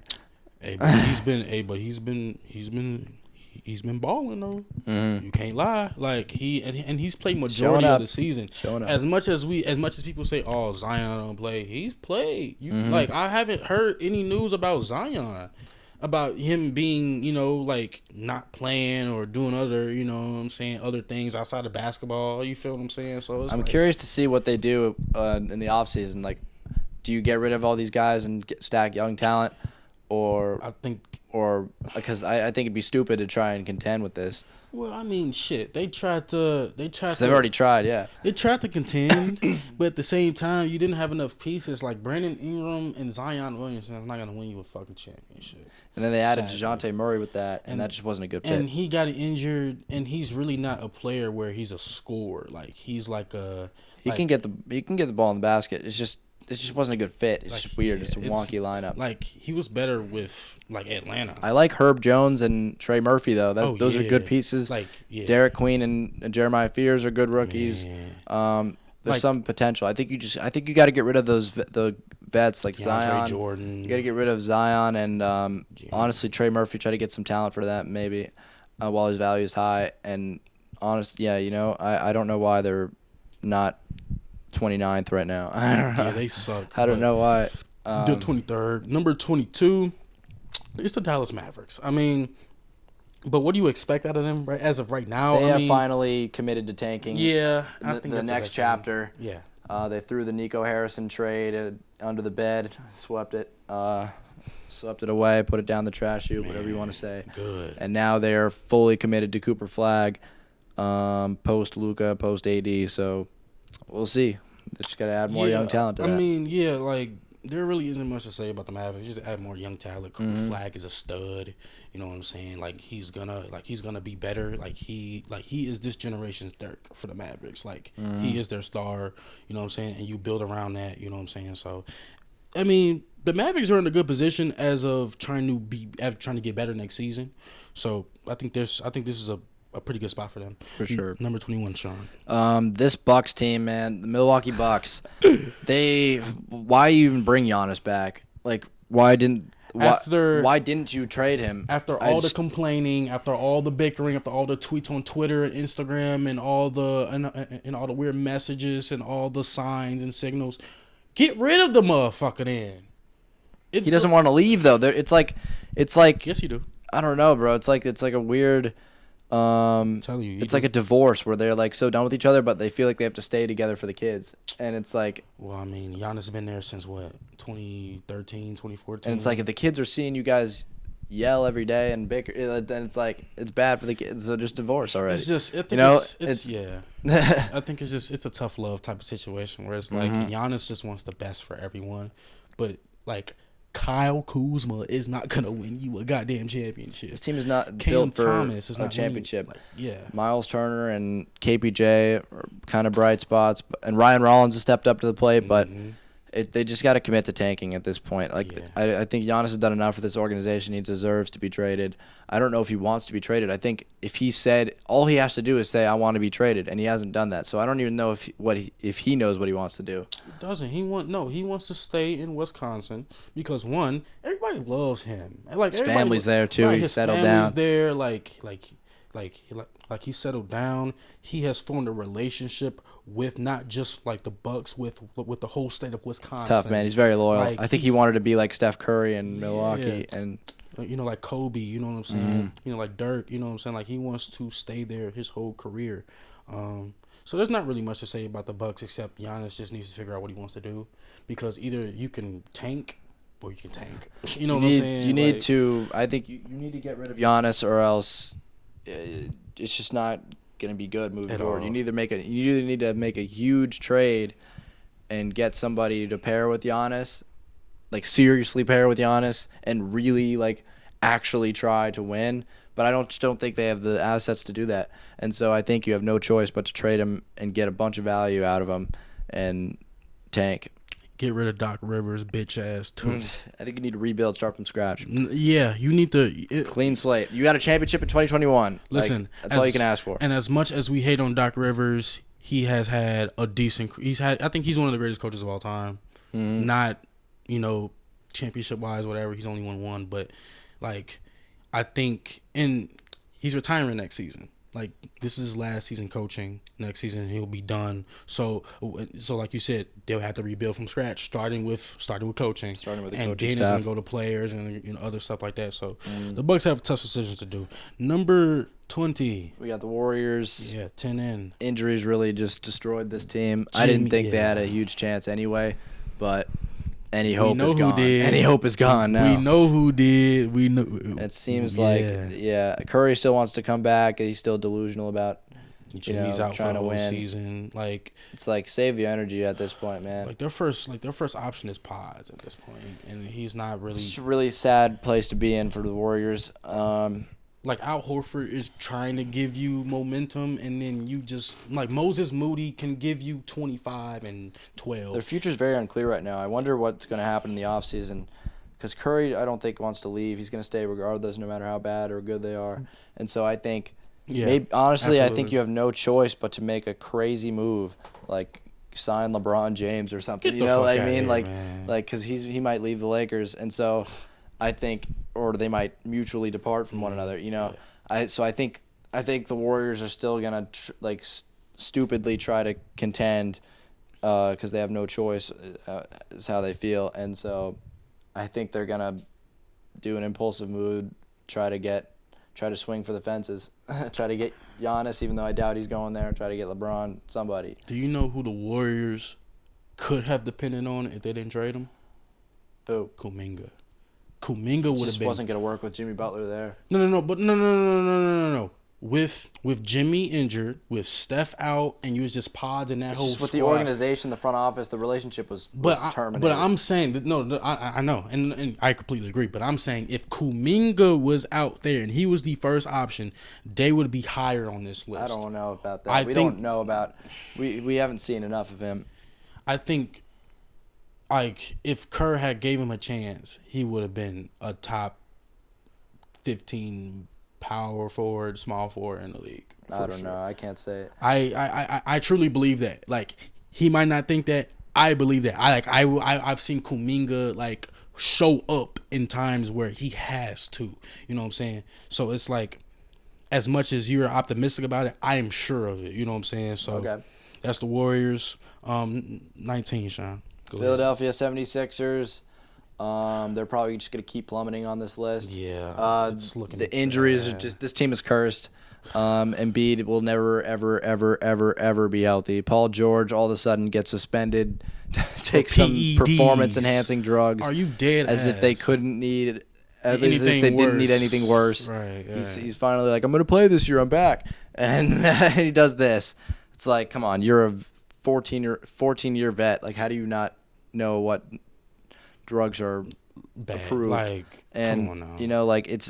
And now Maxi's hurt, fractured. It just sucks, man. It's a terrible situation. But the upside, it does give VJ a chance to really like show what he's got. He's the one bright spot. And I will say that campaign, he has showed up a little bit. I won't say like he's been like their, you know what I'm saying, like their saving grace, but you know what I'm saying, like he had a 30-point game 2 nights ago. He didn't have a good game last night against Detroit, but I think that's those are the two upsides is campaign and VJ. Yeah. But other than that, like Nick Nurse needs to figure out something with the Sixers. It's looking bad. Yeah, I think Daryl Morey. I think you should maybe look at clean slating this whole team for next year. Nurse? I said Nick Nurse. Wait, no. Yeah, he's their coach. Yeah, I'm about to say. Yeah, I think Daryl Morey. I think Daryl Morey should look at wiping getting the vets out of there and starting to build Maxey and Edgecombe and come on, like y'all got PJ Tucker on that motherfucker. Come on, bro. Chill out. I don't know why you chill out. I don't know why they traded McCain. I still can't wrap my head around that makes no sense. He's balling on OKC. It's very strange. He fits in perfectly with OKC, which is insane. But number 18, the Trailblazers, Portland Trailblazers. Now, prior to this season, I thought they would be 25 to 30 just because of their team, and with Dame still being injured. but they're looking. This team looks spry and has a bright future. As young as they are competing in this relatively tough bottom West when it comes to play-in, I should say. I think they're just still waiting on Dame. If he comes back next year, they can have a chance at playoffs. Does he?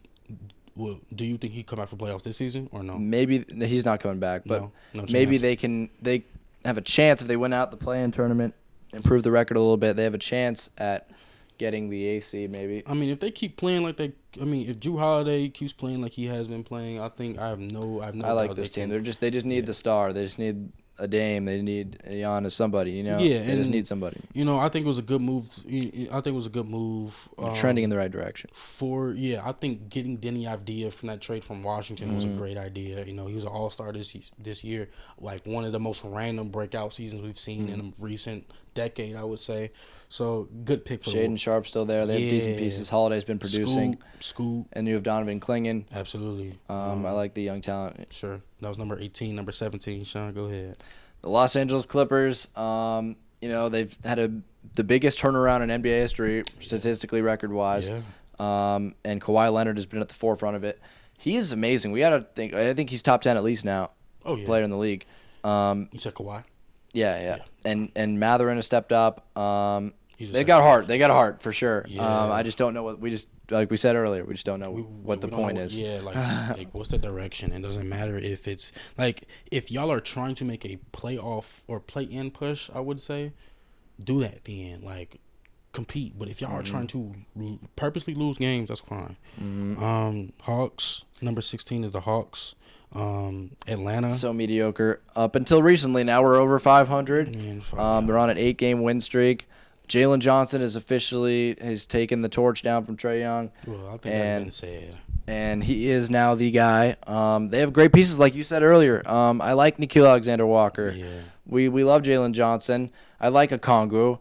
I like who else do we have? Dyson Daniels. Yeah. I like Dyson Daniels a lot. And now we just got Kuminga, Reese Shea. You know, he's still young. I think that this team just needs. They're kind of like the Blazers right now. They need a certified star, or at least a co-star with Jalen Johnson, you know? Yeah. They just need to get over that hump a little bit. But it seems like they're figuring it out a little bit right now with a huge win streak. Let's see if they can keep it up. Number 15, the Charlotte Hornets. They've been going crazy recently, especially with the lineup of LaMelo, Con Canupu, Brandon Miller, Miles Bridges. Who's their center? Their center is Musa Diabate now. Yeah, Diabate. Or you put Saloon off the bench. That's what I'm saying. Or you put Kalkbrenner in the Kalkbrenner, center. yeah, he's been great. He's been going crazy. And so Con Canupu has proved, like, from even before, like, when they were just shitters. He may be their best player already. Yeah, Con Canupu, he's averaging like just under 20 a game. I think he's one of the best. He's one of the best 3-point shooters of this league right now. I like this Hornets team. The Hornets have a place in my heart, and I like this. Yeah. I like that organization, even though they've been pretty horrible in history. But I think right now this is a fun team. I love it. They've got heart. They've got entertaining, fun players. I like this, and I like what their coach has done. I can't remember his name right now, but he's good. No, yeah, good team, great team. Coach of the year candidate, maybe. Hell no. Maybe next year. Hell, come on, Sean. That's crazy. Number 14, the Toronto Raptors. This team confuses me a lot because they don't beat good teams ever. They don't look like they beat good teams either. Like as good as Scotty Barnes and BI are, they're not beating OKC. They're not beating San Antonio or Denver or. Their biggest accomplishment is they got on the map this year. Yeah. They got their record up, and they're looking like they're going to make playoffs, even though they just dipped back into the play-in. Like they've always been a 4, 5, or 6 seed. They haven't really been lower or higher than that, but they showed that they're as good as possible. Yeah, absolutely, especially get draft picks next year. Number 13, the Orlando Magic. Bit of a still very kind of a weird rocky, season. Yeah, still kind of a rocky year. Roller coaster. I think getting Desmond Bane was probably their best transaction this year, just because he's been balling. Paolo's been very disappointing. Disappointing that Wagner's been out. Yeah. And Paolo was all of a sudden regressed. Right. But now he's looking like he's stepping back up to the Paulo we're used to. So, but he needs to take that leap, man. We need to see him. He's in what, year 4 by now? 3 or 4, yeah. We need to see him elevate. We were talking about him being one of the greats. Like he needs to step it up. Absolutely. Get into that young faces of the league conversation. Absolutely. They just need to improve with his coaching or players or whatever. And it seems like there's a weird relationship with him and the coach. It's been rumored. Yeah, it's not. But if it's rumors, it needs to be confirmed. Yeah, I don't really trust rumors. That's like KD going to the Heat. Like it's a rumor. Number 12, Phoenix Suns. Now they've been improving. They exceeded my expectations. Jalen Green and Devin Booker, the first duo since Amari Stoudemire and Steve Nash to score 40 plus and 35 plus in the same game. That's the first time since 2008 that's happened. So good momentum so far. They've surprisingly been a good duo together. Yeah, like Jalen Green, I think they fit perfectly together. They just need Dylan Brooks back. I think he was great for them. He's been their MVP this year. As much as he scores offensively, he's also like their defensive anchor, along with he's been the leader of that team. Mark Williams as well. So yeah, I like the Suns. They have a chance at making playoffs if they didn't win healthy. And Colin Gillespie stepped up. Grayson Allen's still there. Royce O'Neal. They got solid players, and they've done better than I thought they would this year. Number 11, we're gonna go with the Miami Heat. First, Bam just has an 83-point game. Crazy. But they've been won 6, 7 straight. No, I think they won like 8 straight, something like that. Like I think they're 6 straight. Yeah, 6 straight. They're the 6th seed in the East. I gave my thoughts on the Heat earlier.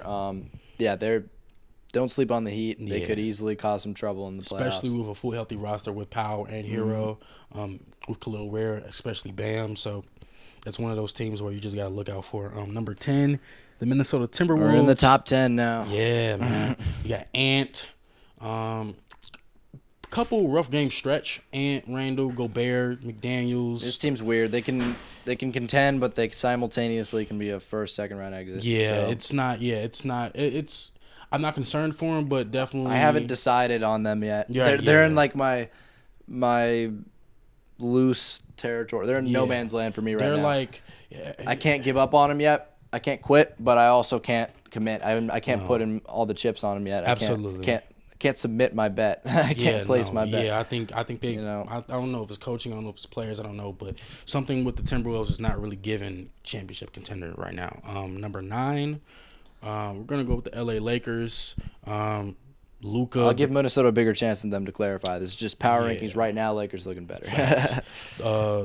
Luka has been balling. Reeves coming back recently, been balling. And they're better without LeBron. We've talked about this before. Without LeBron. And they just have a better record without him. They look better without him. I don't know. There's something about not having him that frees up Austin Reeves, and other guys feel more comfortable. And I think Reeves is the X factor here. I think you need to capitalize on Luka and Austin Reeves as a duo because they have proven to work out together very well. They like each other off the court.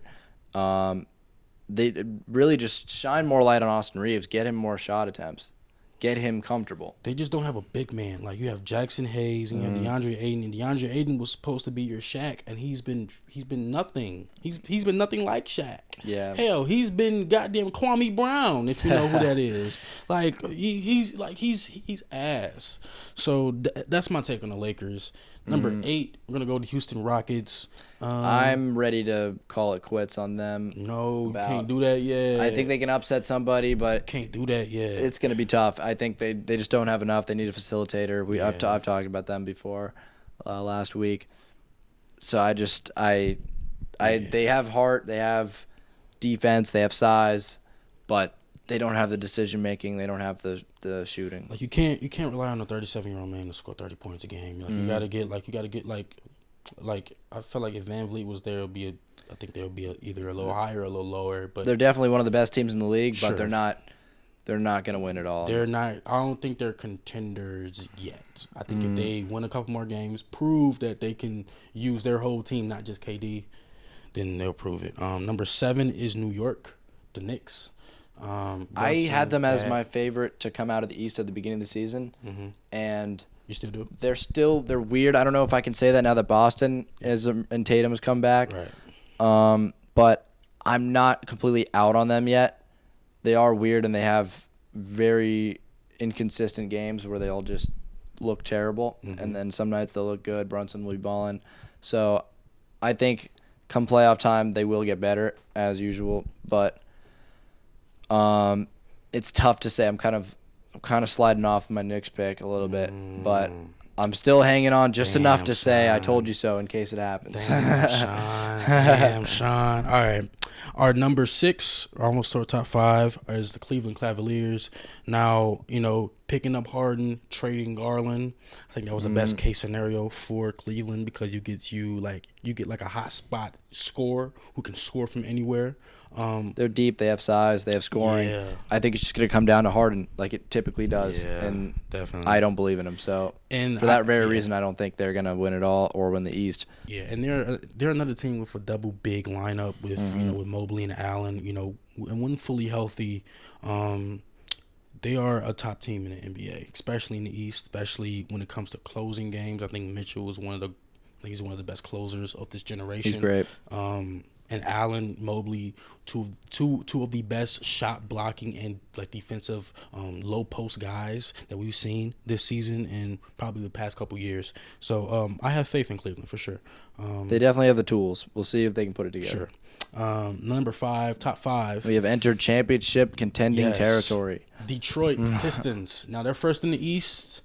They have been first in the East all season. Jalen Duren I will say Cade has gone into superstardom now. I think he's a top 5 MVP candidate this season. Jalen Duren has gone into all-star stardom now. He was an all-star this season, averaging about 21 and 10 this season. I think a little bit of a breakout year. Yeah, I think he I think he can. I'm not saying he can be a Ben Wallace where he's just blocking shots, but he could definitely be like a Rasheed Wallace or a Rip Hamilton, if you know who that is.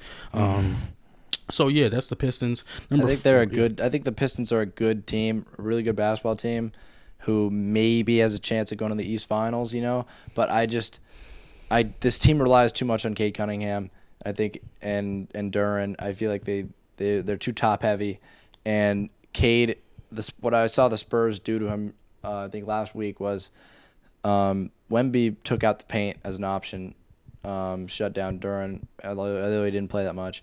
And Cade Cunningham was forced to – his layup game was essentially gone. Yeah. Unless he got past the dude in time or beat Wemby. And so he was forced to settle for jumpers, and his jump shot is just not that reliable yet outside of his mid-range. Right. And I just think one guy can't do it all, and it seems like he has to do it all. Yeah, it seems like he's carrying most of the load, especially for Seems Detroit. like they live and die by him. Yeah, which isn't a bad thing, but it's also like what if injuries come up? It can be a lot of teams' kryptonite. You don't see a lot of championship contenders fully rely on one player. Like sometimes in winning teams, you see the one of the best players play mediocre or average, and they still get it done. Facts. It's a team game, especially in today's NBA when it's so competitive. Absolutely. We're getting closer to number 1. We're going number 4. Going for the Boston Celtics. We talked about this earlier. Tatum's back, and so are they. Yeah, they are back, and they were never gone either. Yeah, I wouldn't say they were championship contenders like a month or two ago. I think they were. East contenders. East contenders. Yeah, exactly. East contenders. Now with JT coming now we're back, looking at finals. Now that you made the trade, now you get Vucevic, now you get another scorer. Now you got Tatum, who's gonna be ready by the playoffs, especially if they make East Finals and they make the finals. So this team has. Sky's the limit for them, honestly. I don't think they even have a ceiling at that point. It's win the finals or not. At this point, I think they're a really good team. I don't know if it's championship or bust because you can't put those expectations on Tatum. Yes, you can. We didn't even expect him to come back this year. But guess what? Okay, sure, but people have saying this. We said this today. Without Tatum, Brown can still win you a title. True. So it's also you got to look at it as especially if my Brown over SGA is correct. Yeah, see, and listen, if you are correct, I'll take that on the chin. But as of right now, I do see Cleveland. I see Boston as a top 5 team who can contend. Yeah, I think they're definitely. Especially with JT. I think they've moved into favorite conversations for the East. What do you think? Yeah, I think it's honestly I don't see Detroit as a favorite anymore just because they like I said, experience means everything. I think it's between Cleveland and Boston, and I'm putting Taking Celtics by default because I don't trust Harden in the playoffs. putting Cleveland over Boston just slightly. Not Really? Like, yeah. I think it's 1A 1B. I don't think it's 1 or 2. I think it's 1A 1B. They just beat him on Sunday. I trust Harden. I think this is Harden's year, at least for trying to win a title. I think this is the best team he's had around him. Best team he's had. Got to be the around Brooklyn him. Nets. That, But he barely played with him though. Like he didn't play with KD and Kyrie for real. He only played like 12 games. But that's a whole nother conversation. My number 3, we're gonna go Nuggets. Top 3, Nuggets. Yes, I've been high on them all year. They were my favorite to win it all. We know. And we know. I know that's not changing for me. The L's can pile up. I still trust them in the playoffs. So what did they lose? What? What did they lose in the playoffs? Then what? Then Your I was whole wrong. philosophy- Then I was wrong, and the injuries Your whole really philosophy. did affect them. But I think fully healthy, there's no reason why they can't. Fair, and especially with Murray just being just one of the best guards, not just in the West, but in the whole NBA. Jokic is the best player in the league, and with I him can't argue and with that. him and a little bit of depth, there's nothing they can't do. Yeah, I can't argue that. Number 2, San Antonio Spurs. Yeah. Wemby, Wemby, they're the hottest. They're arguably the hottest team in the NBA right now. Wemby, Fox, Vassell, Castle, like Johnson. They're like that team. One is super, super young, super, super talented, and they're getting a whole bunch of wins. They have all the ingredients. They have defense, size. Yes. They have shooters. They have coaching. Hustle. And they have hustle. They have heart. Like Yes, all that. they're connected. They're a very connected team. I haven't seen a team with this much trust in each other. Like they know where guys will go best. They know each other's spots. They know when to give the ball to somebody. They're not afraid to share the ball. Yeah. Wemby he's not afraid to make a pass late game. He's not afraid to let another guy step up. Like they are truly a basketball team. This is like, when you're playing pickup or you're playing regular basketball, how you just try to make winning plays, and it's not about, okay, he needs the ball, It's just make the right play. And they make all the right plays no matter who it is. And he's a guy that's not afraid to take the final shot as well. So, like he's not afraid, you know what I'm saying? Like, when there's 10 seconds left, like, he's not afraid, like, to have the ball last and to score the ball. So, that's important. He can do that. I think they'll only get better in that department. He's a little young. He has some quiet games. He has some bad passes sometimes, some weird decision-making. And his shot could always get better, but more consistent. But for, some of these guys' first, second year in the league, Wemby's third year in the league, this is really scary. No, this is incredible. This is amazing. And then our number 1, our top team power ranking wise, the Oklahoma City Thunder. Haven't been fully healthy all year, and they've still been in the one spot. And then you get Jared McCain, who honestly he fits perfectly with them. Rich get richer. Absolutely. And they just keep getting better. They have SGA who's a stud in clutch time. I want to take back what I said. I said SGA is not clutch last week, I believe. Yeah, you're tripping. He just made like 3 clutch shots in a tripping. row I don't know why you across the said last that. 3 games. So I think I was very wrong with that. Yeah. Is he better than Jaylen Brown? That is still a question. I won't stand off of that. I'm not backing down. Okay. Okay. Well, that was 30 for 30. Now, I don't know. We had something planned for y'all, brand new segment, but show's already almost 2 hours, so okay. I think we got to wrap it up. Well, thank you guys Unfortunately. thank you for joining Pick and Roll. Sean and EJ. I'm EJ. This is Sean. Tune in to another episode. Next week we're going virtual. This will be our last in-person show until next season. About 3 weeks. Yeah, next pick about and roll 3 weeks. season, not NBA Yes, season. Yes, pick and roll. That's what I meant. Pick and roll season. So yeah, tune in. We're gonna be on YouTube right next week live. So yeah, tune in to YouTube. Pick and roll. Full episodes will be there. Yes. And on Spotify. Follow us on Instagram. Pick and roll _4. Follow our personal Instagram, just_EJ, Sheen_ the green bean. So yeah, thank you guys for joining in another episode of Pick and Roll. We'll see y'all later. Peace out.